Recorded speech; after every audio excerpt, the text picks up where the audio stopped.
Wendy Stuart. How are you on this Dancing Wednesday? I'm wonderful. How are you? I am wonderful. It's Wednesday, and I want to say welcome. That's a lot of W's to If These Walls Could Talk. Yes, and it's a beautiful, almost summer day out here in New York City. It is, and here we are inside. But You know what we love? We love what we do we not, Tim Moss? That is true. Right? So, for those of you who know my life, which is just all over the place, like horse manure a lot of the time, I just came off of like a 4-day event at the Explorers Club. It was the Explorers Club annual dinner weekend. They call it ECAD. I did everything but the dinner. But what I want to share with everybody here, man, some of the most interesting people in the world from all over the world, right? I met someone connected to the Dire Wolf Project. Oh, wow. Yeah, I know the beautiful little white wolves. Little white wolves, those things grow up huge. They're going to grow up huge. They were prehistoric, but they were able, now with DNA, they can clone anything. Right, and they're doing the Jurassic Park thing. They are, because the same people they're bringing back the dodo bird. Okay, Tim, I'm excited. I'm not judging. I'm excited about the dodo bird. When you were like growing up and you were learning about, dinosaurs ruling the earth, wasn't the dodo bird like one of your favorite? I never associated the dodo bird with that era. I don't know that much about the dodo bird. Oh yeah, well, maybe it's not. Maybe I don't know that much about the dodo bird, but you know what? The dodo bird is cute. I am glad he's coming back. But now, they are working on bringing back a plethora of things that were not here before. Which, wow, it is a wow. But like these dire wolves. To be honest, when I asked the percentage of DNA, genetically, they're much closer to a dog or a gray wolf than they are to this other animal. So I don't know, it's not a pure science. It would be like if they cloned you or me, Tim. And they put us, just work with me on this one. If they put us, our genes with somebody else, it would be a little bit country, a little bit rock and roll. You know what I'm saying? Yeah. So yeah, it was the conference was quite incredible. And then yesterday or 2 days ago, I spent a couple of hours at the UN, which is completely interesting to me. And I love doing this because this is all global, right? And it's easy to forget global lately because we have so much going on here right now, right? In our own country, and a number of my friends have already left, so it's easy to forget the whole global thing, which really gives me hope. Good. So how are you doing? Good. I very busy week. A lot of the weird thing is it was a lot of meetings. It wasn't a lot of like events and such necessarily, but it was more meetings and let's get this project underway and let's get this project going and this project, a lot of that. So yeah, and we call that a lot of pots on the fire. Yeah, I was telling somebody I felt like I'm starting to spin all these plates again, and I got to keep them spinning in the air. Well, we only care about the ones that land. Yeah, but it's all good stuff. Yeah, but yeah, at the end of the day. So I had a very productive week. Let me put it that way. Yeah. But those are good, right? Because they empower. They're exhausting. We're moving, we're shaking. I have to say, our wonderful friend Margot Channing, who's not only a drag artist but a great performer, came into town, not in drag. And Margot and I sat in this very corner last night with a few other people that are going to be upcoming and performing at Pangea. And you know what? It was just nice. Sometimes it's just nice to get together and brainstorm. Yep. Yeah, I had dinner with Kid Anthony and Marvin Camillo, who are and to work on Salvation this week. Right. And I also had brunch with Sue Matsuki, our friend Sue. We love wonderful cabaret former. She's great. Yeah. So I've been doing a lot of that, a lot of getting to see friends and have lunch. but they usually end up working on projects. Well, and that's what it's all about at the end of the day. Well, we have a terrific guest today. Somebody I have known for a very long time. A lot of you know I spent time in Milford, Pennsylvania, and this woman you can only describe her as a rock star because she's an author, she's a writer, she is an editor, she's a girl. She's a goddess. She's a badass. Yeah. And in her own words, badass equals goddess. I didn't say that. She did. We're here to talk about her fabulous books. And her latest book, of course, is Mighty Gorgeous, a little book about messy love. Oh my God, isn't love messy? Many of you know her from her blog, which for so many of us was like a Bible to follow. Amy not only says it like it is, she lives it. Please put your hands together for Amy Ferris. Yay! There you are. Well, Wendy, I can now just curl up and just thank you. No, you know what? You can bask in your glory, but wait, you don't have any wine with you yet. No, I don't. Okay. And at what time is it? It's 2:00. What? You're slipping on me, Amy. What's going on? Oh, Wendy, 3:00. I'm on it. 3:00. Okay. You're on it. You know, and I want to share this with Tim. Amy's got a gazillion followers, which you know that, Tim. But what really launched her, she would do these Facebook posts that were just so like, whoa, what we were all thinking and feeling. She called it post coffee, post wine. And so many people would go on there. It would be the exact thing that they were thinking and feeling because, Amy let it all hang out in a way that a lot of us can't. I mean, I can, but a lot of us can't. You become the words for a lot of us. How did you become such a truth knower? Oh my God, what a question, Wendy. I think I've always been that way. I think growing up the way I grew up, I dropped out of high school, went off to live on a commune. That didn't work too well. I think I've always felt like I needed to say what was in my heart and mind. And it got me into a lot of trouble. I was going to say, but I'm sure, and even now we know it sometimes, I mean, most of the people, my God, what you give people and how you lift them up is amazing. But then there's always the ones, what do we call them? Naysayers. I call them tormentors, not mentors. The tormentors, they can't just disagree. They have to disagree nastily.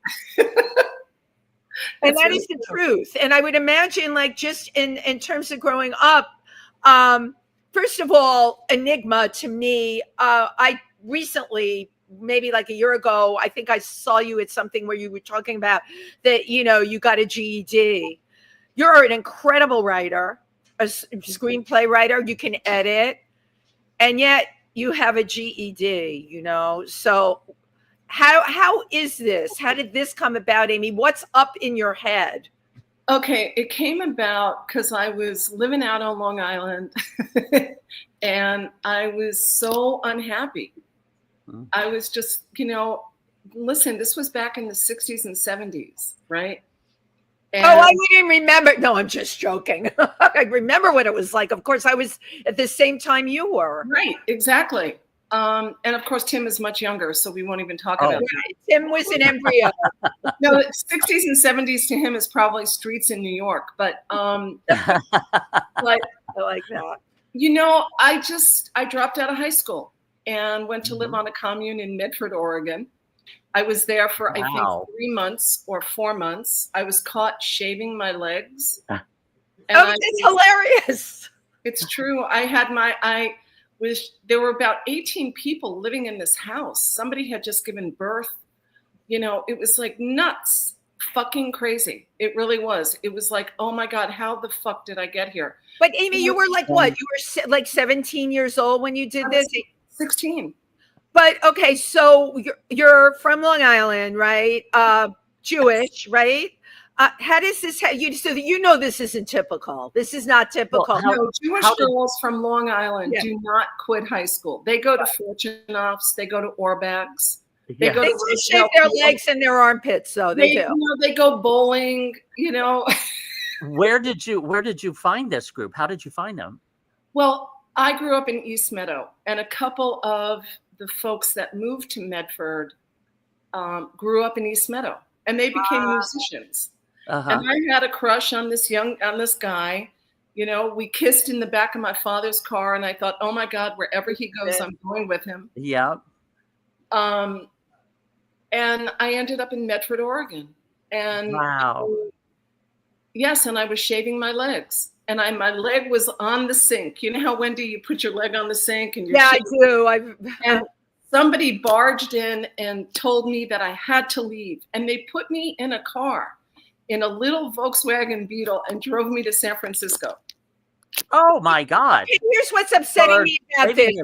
Maybe you didn't finish the shave, right? And you had to leave your Wendy. Half done. I did finish the shave. But I only shaved one leg. That was what was upsetting. I finished shaving the leg. And yes, and they put me in, and you know, and then I ended up living in San Francisco for a while, you know, with like roaming around. Like it was almost, you did the hippie thing. Wow. It was a real hippie thing. And nice. You know, and I was like a kind of hippie. It wasn't a full blown hippie. And then I came back to, you know, my mom and dad. But weren't your mom and dad, and I have to ask this, we've had Penny Arcade, of course, on the show, who had run away from home, and you know, Penny, her whole life has been based on those experiences. Your parents, like, what did they do? Did they send the police after you? I mean, nice Jewish girl from Long Island. Wait, they didn't even send the police. Oh, no, my dad drove me to the airport. Oh! He drove me to the airport to put me on the plane to go to Medford. And that, you know, I've written about it a lot. And he grabbed me. My dad loved me so much. Yeah, fiercely he loved you. My mother, I think, sat Shiva for maybe 2 years. Even when I came home, she was like sitting. Wow. But my dad drove me to the airport and hugged me really tight. The kind of hug where you know you can feel someone's heart. Yeah. Right? And he handed me a couple of like $200.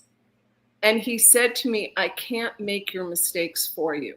Wow. Wow. How wise a man your father was. And, you know, my dad, you know, we had gone through a whole lot of stuff, you know, growing up, and a lot of shit came down, but he was amazing. And I think it was because of him, Wendy, that I understood that these were mistakes that I was making. Yeah. And that I got to really look at them and change them to encourage other people, you know, kind of like mistaken to mission. Yeah. And that became really, you know, I was 16 years old. I got on a plane to go to Medford, Oregon. Crazy stuff. Anything could have happened to you. And you came back with one shaved leg. I can't. 2 legs, 1 shaved. That could be the title of a book. Yes. Oh my God. No, we are definitely. That could be a play. Write that down. That's great. Tim, that could be a play. You could be. It could be a one-man play. Legs. And, you know, and then I just, you know, I took a whole lot of odd jobs and lived in New York City, and, you know, just did you move back in with your family, or I moved back in for a little bit. And then some of it is very blurry to me. It's like some of it is very blurry, but I ended up working down at G&G's on West 8th Street. And what was it? It was a clothing store. Cool. On 8th Street. Nice. Yeah, it was, you know, it was like I walked in and I said, I need a job. And they hired you. They hired me, and I became a Buddhist. In 1975, I began chanting. And that just kind of like literally changed my entire life. Now, was that from somebody at work? Yeah. No. Or how did you find Buddhism? Yeah. You know, it's really interesting that you asked that, because when I was living in San Francisco for the 2 weeks, The person's house that I was living in, she was a Buddhist, and she would chant. And so a friend, it was kind of like a friend of a friend asked her if I could stay there. I don't really even remember. I just remember going, to 2 concerts with the, Pointer Sisters. It was like, nice. I remember nothing other You don't need to remember anything more than that, That's where we connect. I remember Jump. I remember, being in San Francisco. But she chanted, this woman. And I thought, oh my God, this woman is fucking crazy. It was like this repetitive, and it was loud, and it was like, oh my God, she's having an auction. I never heard anyone call a Buddhist chant that. That is brilliant. I thought she's selling off shit in the house, and maybe she would be selling off me. I had no idea. Oh my God. But then when I got back to New York, somebody introduced me to Buddhism, and I went to a meeting, and it was you. It was also that there at the time, you had all of these extraordinary people who were chanting. Yeah. Chorus Line was born out of all of these. Nick Dante, I had no idea. Chorus Line. Wow. And all of my friends became all of these creative people, like Bobby Lapone. His ex-wife Kathy was my best friend, Kathy Lapone, and who's Patti LuPone's sister-in-law. Right, the Lapone family, right? And Kathy and Bobby and Kathy, Bobby was in Chorus Line. So Chorus Line grew out of this extraordinary group of humans. And what's interesting, you were a part of, and it is as if it did find you. It did find you. And maybe that's what the whole thing was about at the end of the day. Medford, Oregon, San Francisco, and now. But when did you make the connection that, was it the chanting? Like when you walked in a room and you heard the chanting and you were like, oh, that's what this woman in San Francisco. Yes, Tim, that was exactly it. When I walked in. No, it was actually when I was walking in the hallway. And I heard the chanting. And I went, they're auctioning off too. She wasn't auctioning me off. She was chanting. She was becoming enlightened. She was talking, and it was wonderful.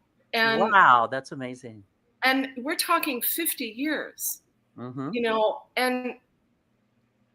when I walked into that meeting on West 72nd Street, and all of these people were there, and they were every walk of life. Yeah. Creative, and, and someone was in a wheelchair. There was someone who was disabled. There was someone who, it was just amazing to be in an environment that felt like humanity.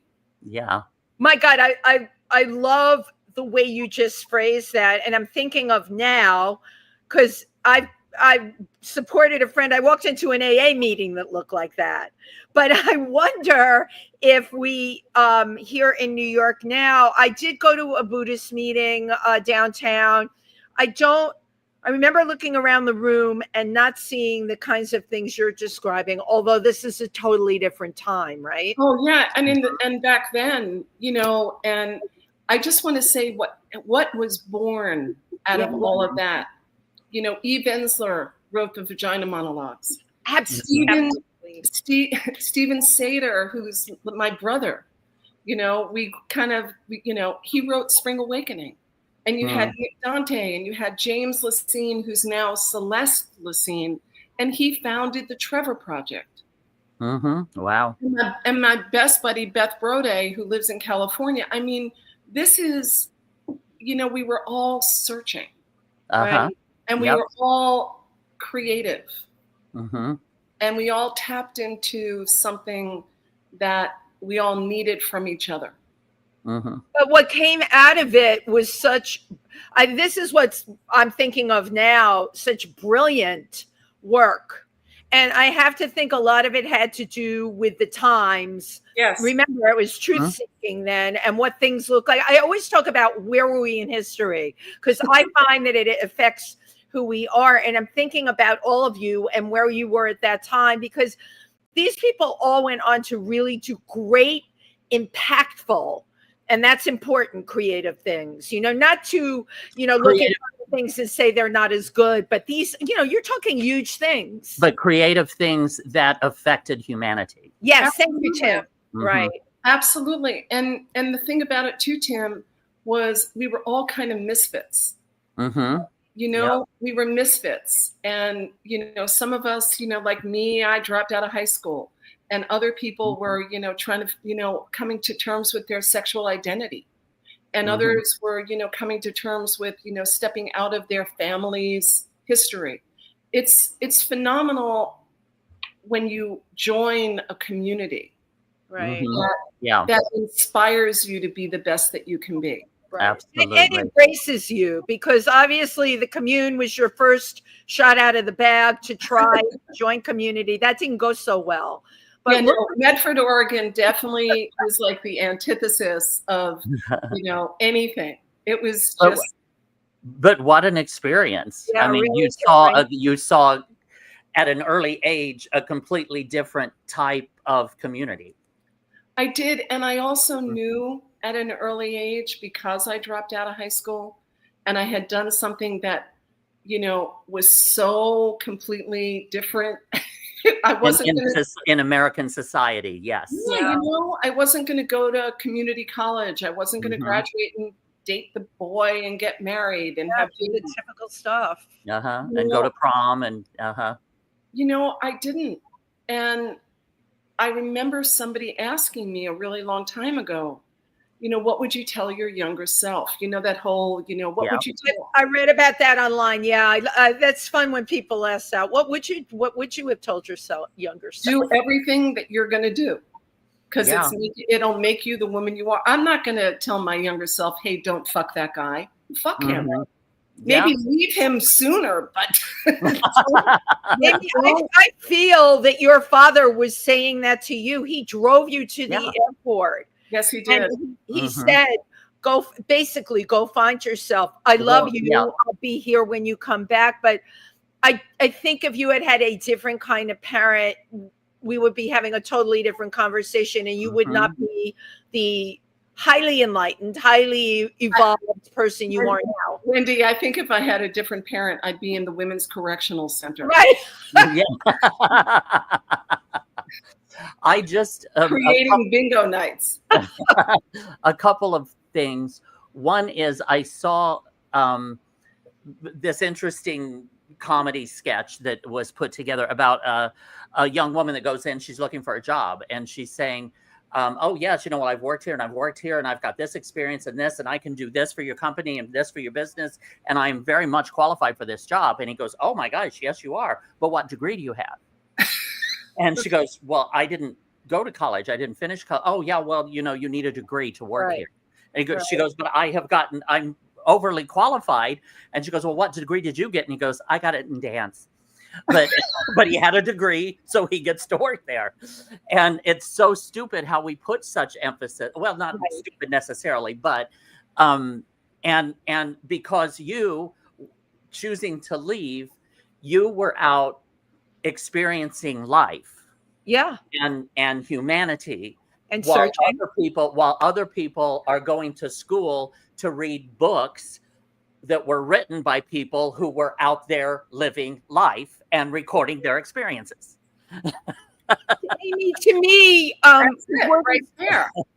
we're the same age. While you were doing all of this, I would have been terrified. Yeah, I was the good girl. I brought home the good grades. Not that anyone cared, but I did it for me, and I towed the line, right? And people like you or Penny Arcade scared me. They were the bad girls. They did bad things. They smoked. They did bad things with boys.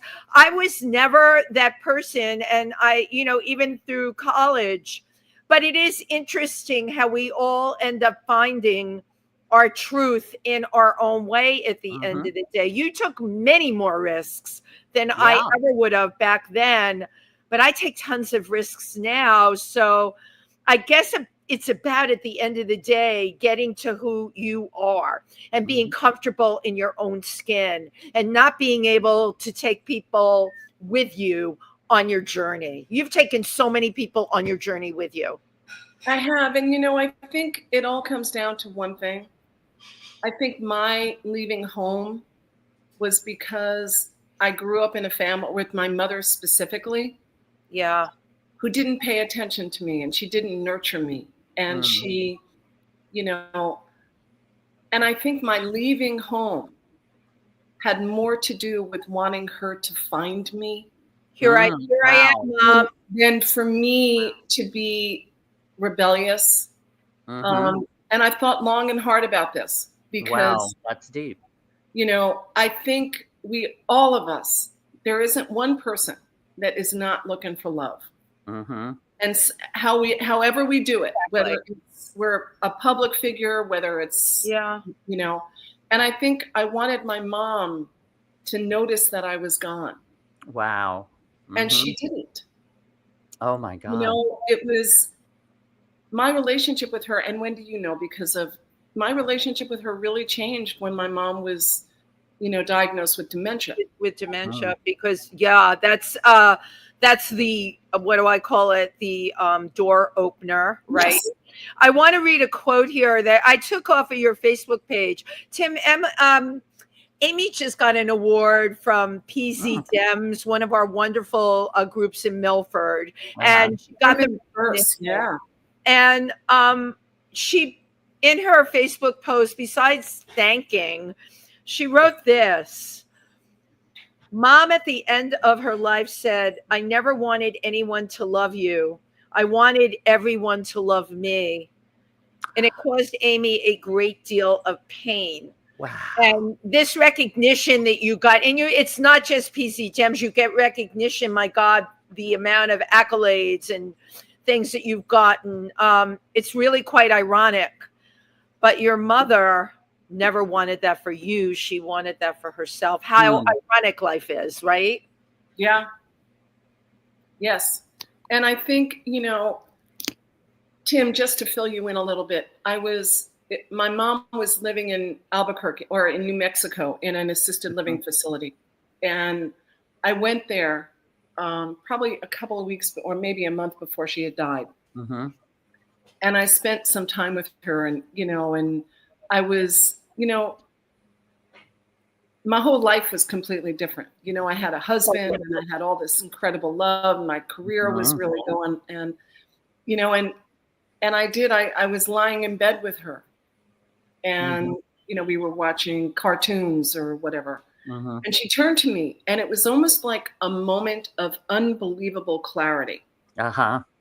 Like super clear clarity. And she turned to me and she said, I never wanted anyone to love you.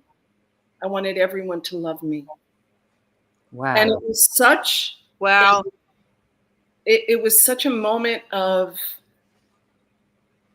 I was able to really understand that I'd become the woman she always wanted to be. Yeah. Yes. Wow. And I turned to her and I said, it's okay, Mom. I got a whole lot of love now. You don't need to love me. But it was also it was excruciating. I mean, to hear your mother. And one time I had asked her, we were talking about abortions. I have no idea why. It's one of those things that comes up. And I said, Mom, did you ever want to have an abortion? And she said, yeah, I did. And I said, well, what happened? She said, you're here. And I was like, okay, that's one more thing. But wow. My mother couldn't be, she wasn't a nurturer. Right. Yeah. Heather was very beautiful. I saw pictures of her. Yeah, she was like movie star gorgeous. She was gorgeous. And I'm sorry, Tim, go ahead.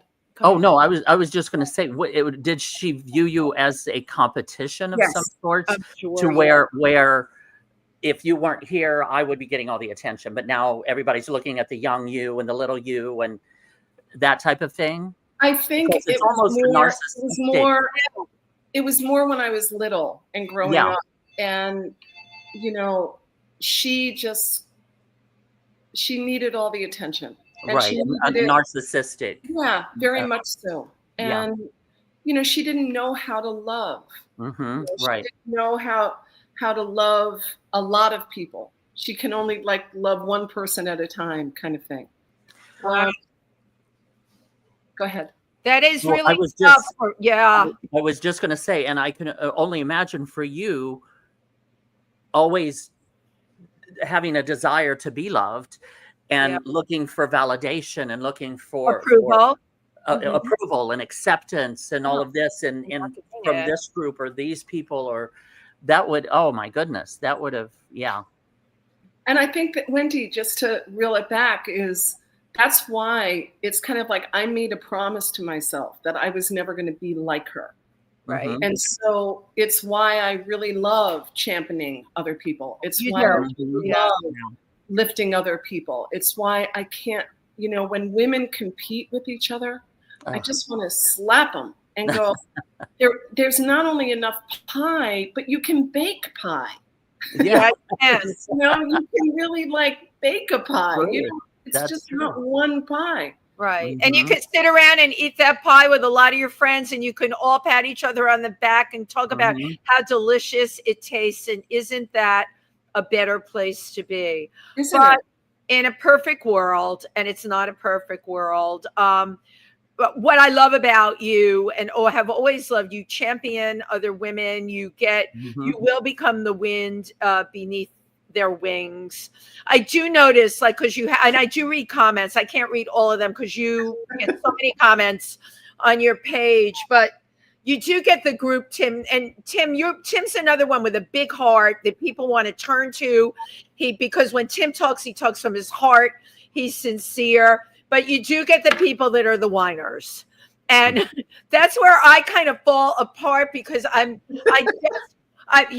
little white Anglo-Saxon Protestant on my mother's side. And I want to say, pull your goddamn self up by your bootstraps. I don't want to hear it. You will get the whiners when you're like that. Yeah, you do.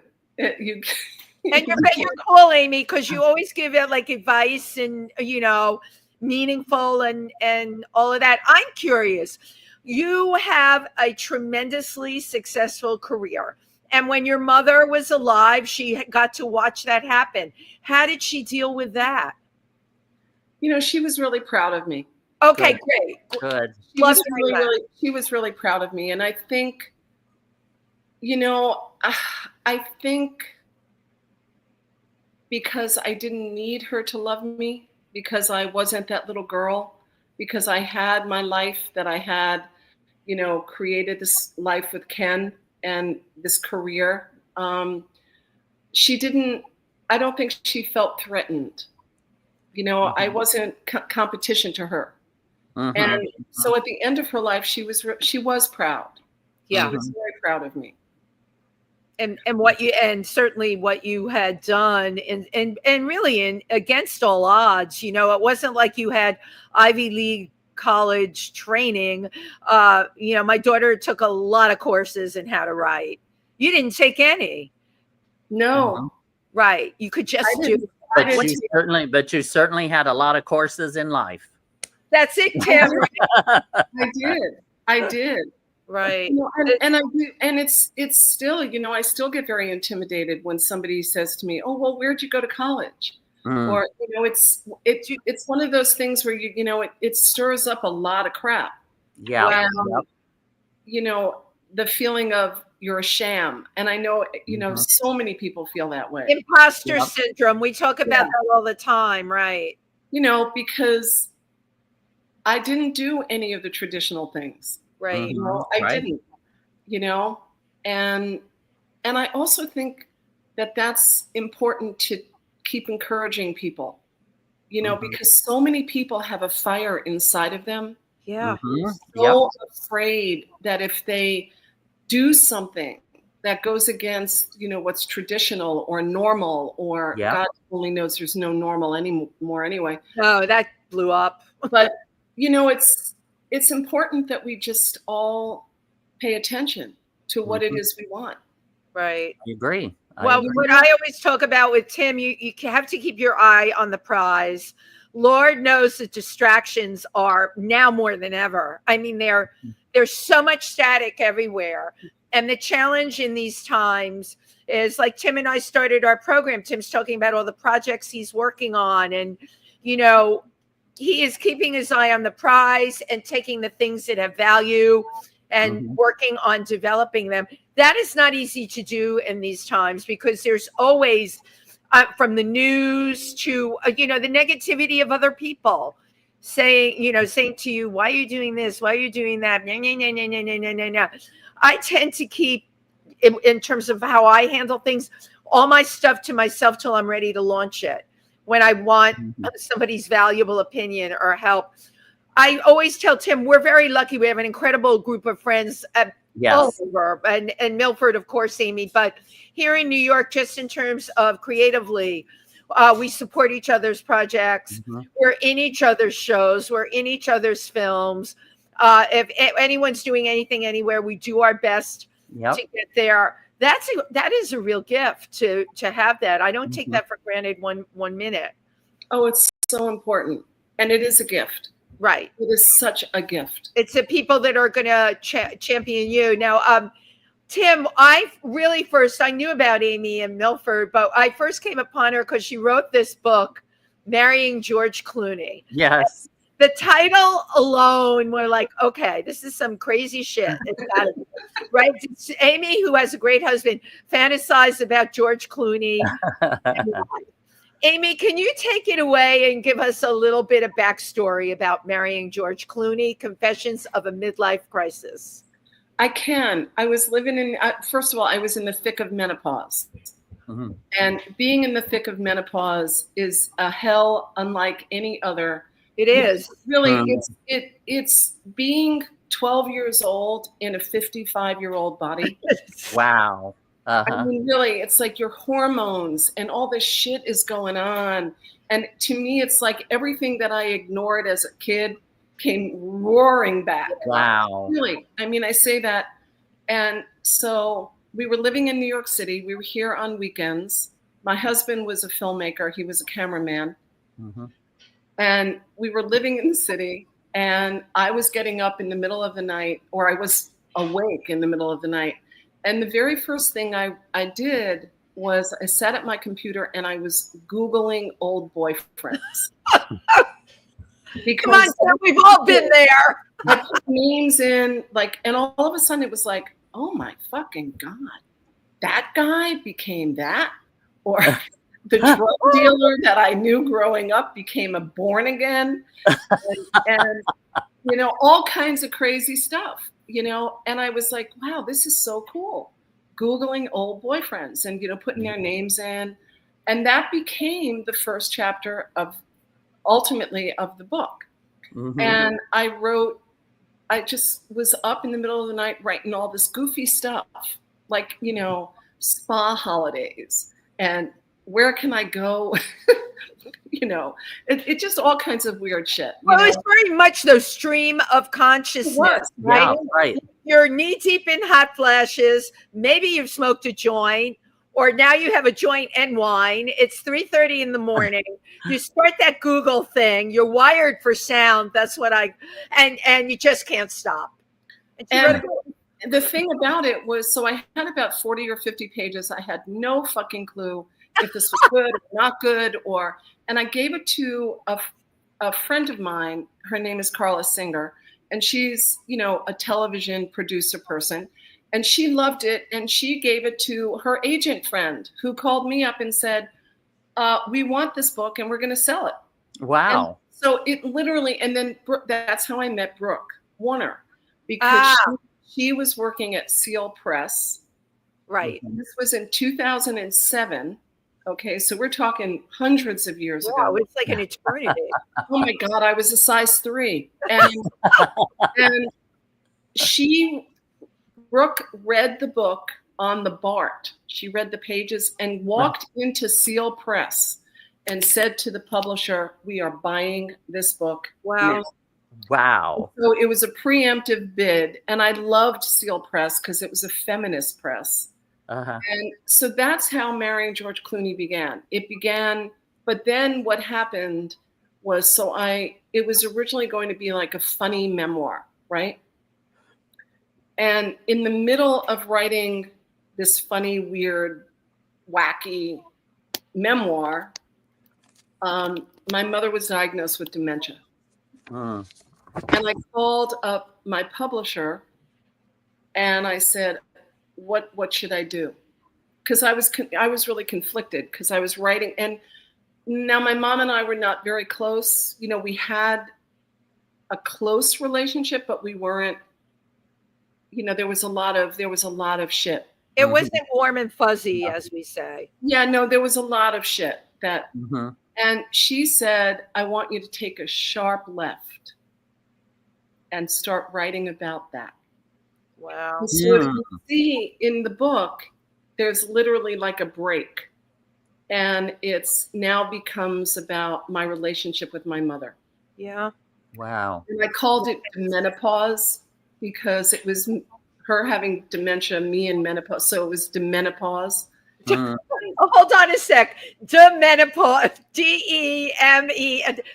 Demenopause. Demenopause. Wow. And we met there. That's where we met. And that book then became all about my relationship with my mom. Wow. And everything that I worked through in that. And that became really profound. And cathartic. Think about it, Amy, how cathartic that had to be. It went from being like really weird and wacky. Right. And, you know, Googling old boyfriends and like, oh my fucking God, that's where Eric is. To really understanding my mom. And the book ends with me really, really knowing that I had become the woman she always wanted to be. Wow. Wow. That was a deep dive. Yeah, I tell off the high dive that you didn't realize you were jumping off of. It was a massive dive, and I was not wearing, you know, it was like I was just clothed and wearing my tri boots and just flew off. But wow. And then the book, you know, then it had like this, you know, huge kind of life, and then it became an off-Broadway play, which I went to. Colleen Zenk played. Colleen. Colleen played my mom. I love Colleen. Yeah. Oh, she read the play and was like, I have to do this. I have to be your mom. And she brought my mother to life in a way. Yeah, it was great. And to this day, I love her. And to this day, we are close. But she captured that anger that my mother had. Wow. And she captured the insecurity that my mom had. You know, she's a wonderful actress, but she's also an incredible human. And she suffered some, you know, her son died. You know, there's so much. I remember when her son died. I mean, she's a mom. She's got a couple of kids. I remember when her son she had cancer. Yeah. You know, she's a cancer. We call that the life shit, right? That's when reality slaps you in the face like a wet noodle. And she was so extraordinary. Yeah. In your process of writing, were there any revelations about your mother that hit you, like things that you never thought about, but now being an adult, you can kind of see, oh, I bet she did this because of that, or you know what I mean? Yeah. I think my mother grew up in an age like so many women that my mother wanted to be an artist.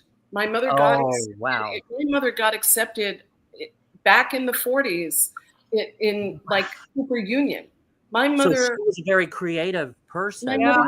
My mother was an artist. My mother, you know, loved, you know, creating. And she was beautiful. And she was the baby of the family. You know, she had, I think, four siblings, right? And so she was always taken care of. You know, she was always adored. My father just adored her. You know, but the thing that my mother did, I have an older brother, and we're estranged. And I can see why. I could see because my mother never encouraged us to like each other. She could either love my brother or she could love me, but she couldn't love us both. Wow. And, and that's quite an observation. And so, you know, those are the things, Tim, that I found. You know, I found in talking to her and seeing her. And I also understood for the very first time, I thought my mother was like all powerful. I thought she was like Oz, right? Could do no wrong. She was like, and had no vulnerabilities and no, But what my mother was angry. She was angry. She was disappointed. You know, I mistook all of her anger for power. And yes, right, she wasn't at all powerful. She was. Well, I think she might have been a hurt bird or something. Oh yeah. Like where she had all this creativity and had all these dreams and all of that. But in those days, that was not allowed for women to do that. They couldn't even have their own credit card in those days. That Absolutely. They had to find a man to marry and have children. Take care and have children. Amy, how old was your mom when she was born? What year was she born? Oh my God. Let's see. I don't really know. I think she would probably be like a wild guess. 100 now. But no, what year was she born? You know the year your mom was born. Where was she born? What year? What year? Well, February 12th, 1920 something. Okay, my mother was 1917. And the parallels there are, as Tim was saying, my mother married my father, and my mother was working at the time with Lucille Ball and Shelley Winters, who went by the name Shirley Shrift, and she was a size 3 at the time, and they were all modeling together. And my mother had the opportunity to go to Hollywood and make film shorts, right? That's what they did. And of course, Lucille Ball and Shelley Winters got to do that. My mother married my dad, who she loved, made that choice. That safe choice, right? And I was raised in a 4-flight walk-up in the Bronx with a closet that was filled with my mother's gorgeous couture suits from her modeling days. Wow. And I bring this up because my mother had to give up her dream. Yes. And that's painful. Right, it's painful. And in her encouragement of me, from the time I was little, I told her 2 things. I was going to be a model and I was going to go live in Africa. Both things I do and have done and am still doing. And my mother thought she had this crazy 4-year-old in the house. And I remember hearing my whole life, you know what, your sister's a smart one. You need to do something good. You're going to go work for the phone company. And Tim's heard this story from me a million times. There weren't going to be any big flashy dreams for me. I was going to go work for the phone company. By your mother not really acknowledging who you were, what your potential was, and only thinking of what she gave up, right? It was her version of Amy being at the phone company. But we have to forgive them. Without a doubt. Yeah. Without a doubt. I forgave my mother. I forgave her. That moment when she said, I wanted everyone to love me and no one to love me, I forgave her. Absolutely. I did. And, you know, and the thing about that, Wendy, is that I determined that I would never be like her. Absolutely. I was never going to be that woman. And I think I've done pretty well over that. I think I've done pretty well. In some ways, I would say if she had gotten to take a different path, you might have been almost exactly like her. Wow. If the path were different. But she was unable to take that path, and you were free to fly, and you got to do what she never got to do. Right. I feel like I'm doing everything that, or mostly everything that she would have really wanted to do.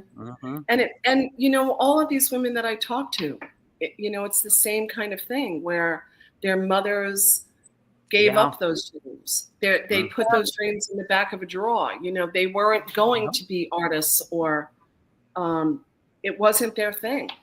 You know, they were going to get married. They were going to have kids. They were going to live in the suburbs. Those were those times. You were doing well if you were doing that. Those were the times. Absolutely. Those were the times. Yeah. And yeah, Tim brought up a really good point. You know, you flew away, but also the times that you flew away, and I remember what things were like. I was goody two shoes.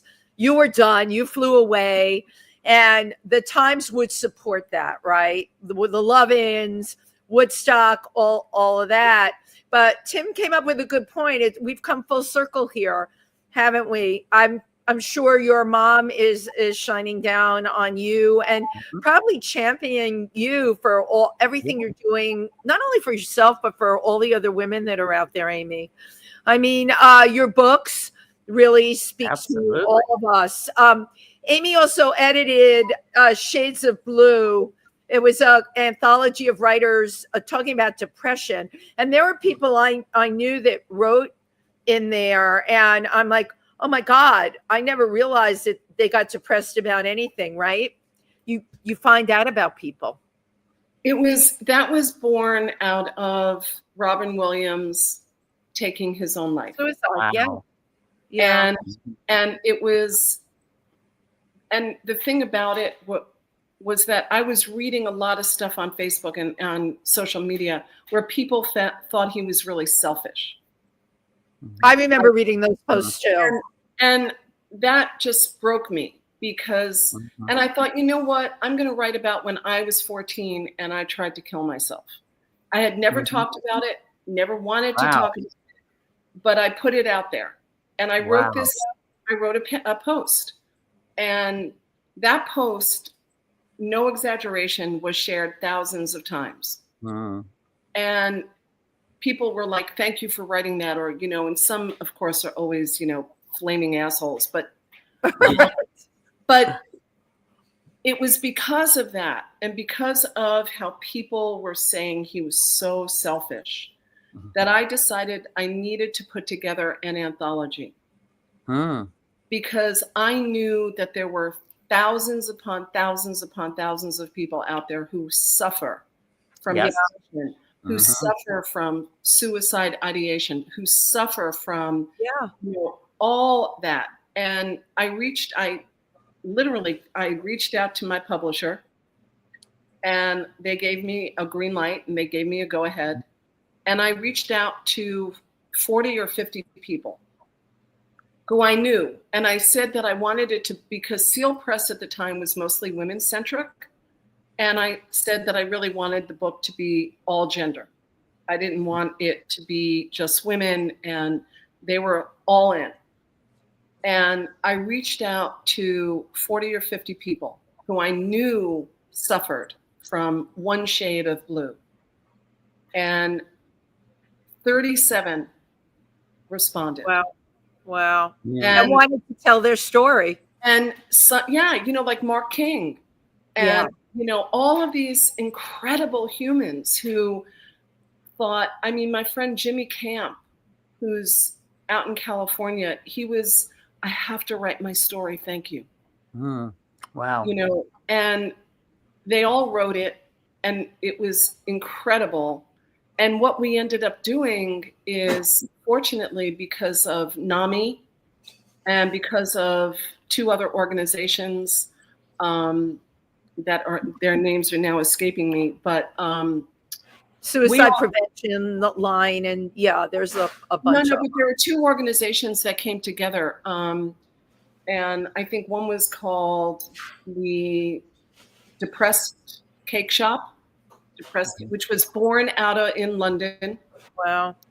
And then another organization that is really truly escaping me, but we all came together and created shows where, you know, we did it in Boston, we did it in LA, we did it in Glen Falls, we did it in, you know, and all of these folks performed and shared their story. It was a mini, you know, vagina monologues. Yeah, it is. That's what I was going to say. It would be like a mini vagina monologues. I'd love to see more of that because people see this and they're like, that's me. That's how I felt. I think so many times we feel isolated. We feel alone. We feel nobody is going through what we're going through.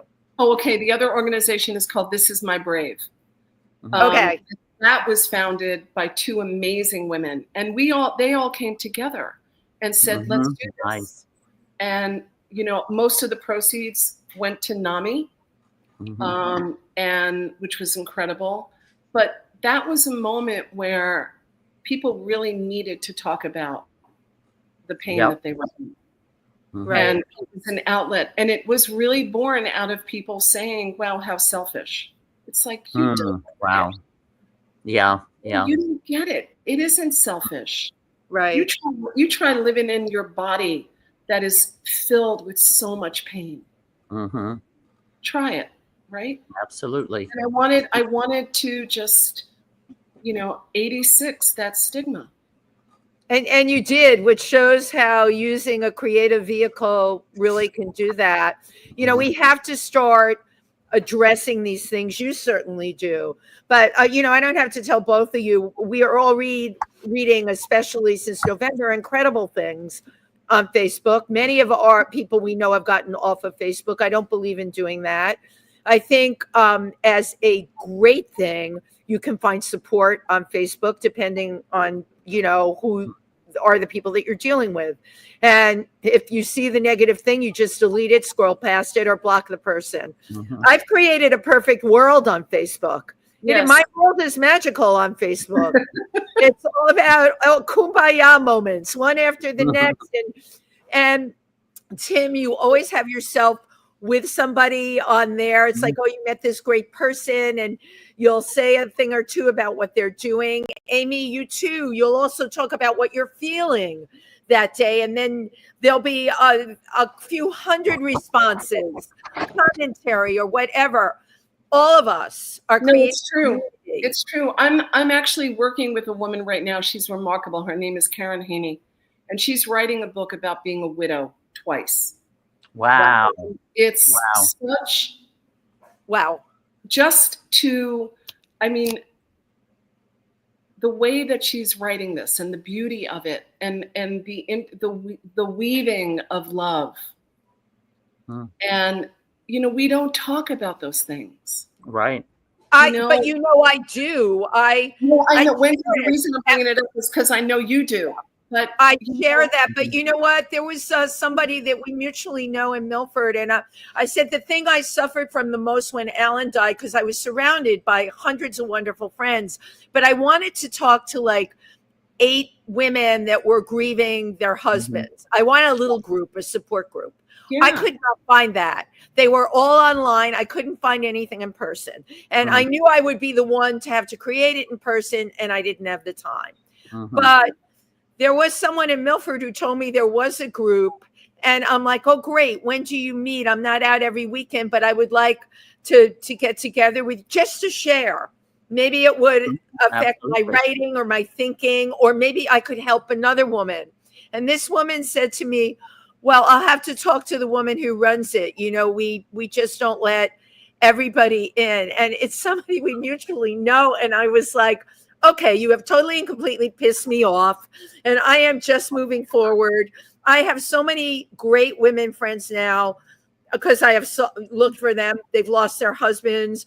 We have our own community, and we will share and support other people out there, not just husbands, men who have lost wives, partners who have, it's the human condition. We are going to lose people. We're losing them every day, okay? If we don't get behind people and support them. And we celebrate, you know what? Alan was an amazing person. He had an incredible run. And I continue to push that run forward with his artwork, with the stories about him, where I'm going to get his art shown. You know, I have to continue his life with him on the other side. And that is just how I look at it. I'm here. He's there. It would be great if we could physically be here together, but we can't. So in our minds, how do we transcend it? And how do we pay it forward? And how do we support other people while we're doing it? That's what it's about at the end of the day.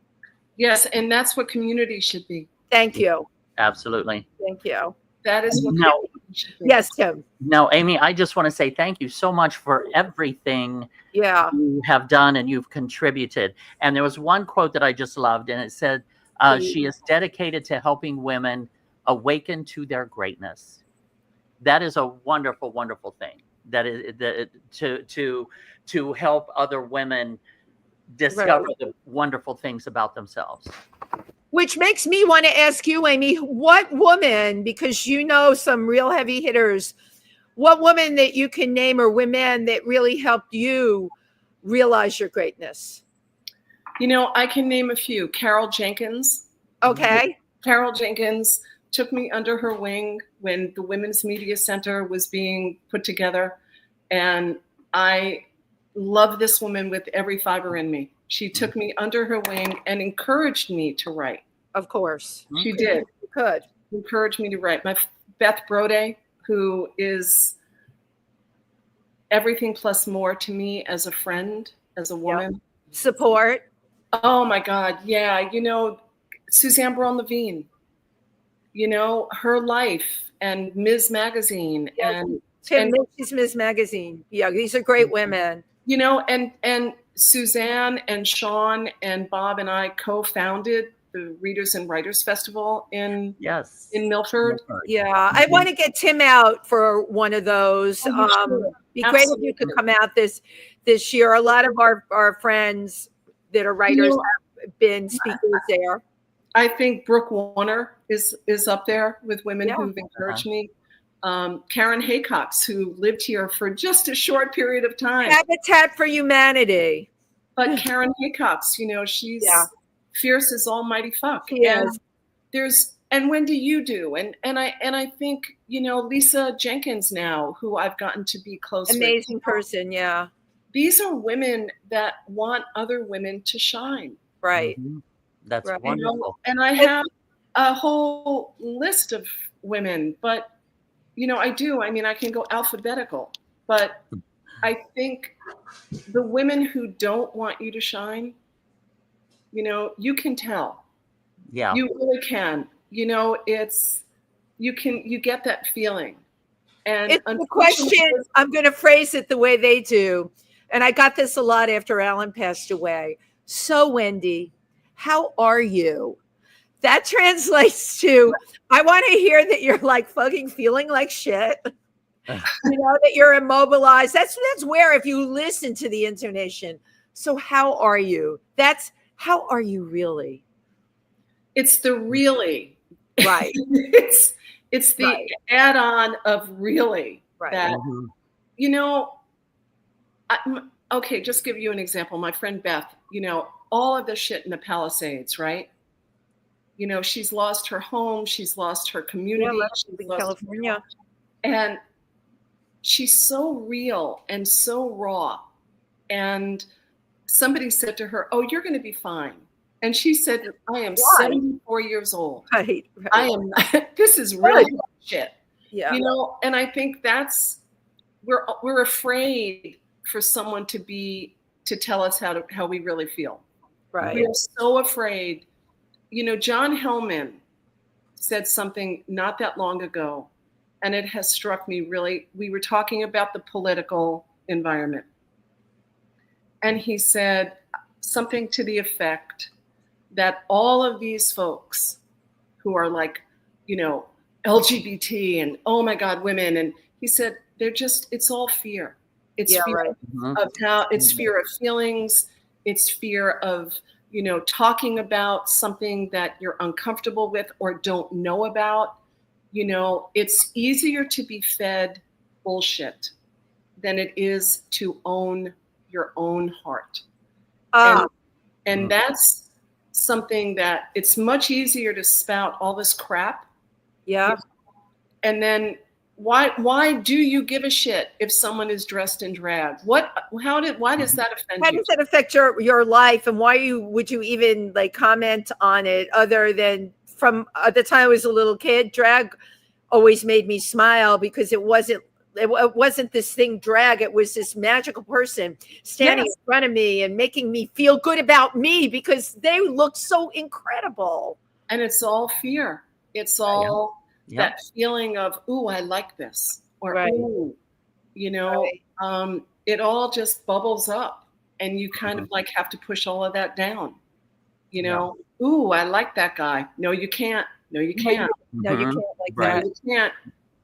like that guy. Amy, I know you have a book you're working on coming up. Can you tell us a little bit about it, just in little inklings? I could tell you a teeny bit because otherwise, Only a teeny bit. Marta Hallett is going to just come here with that.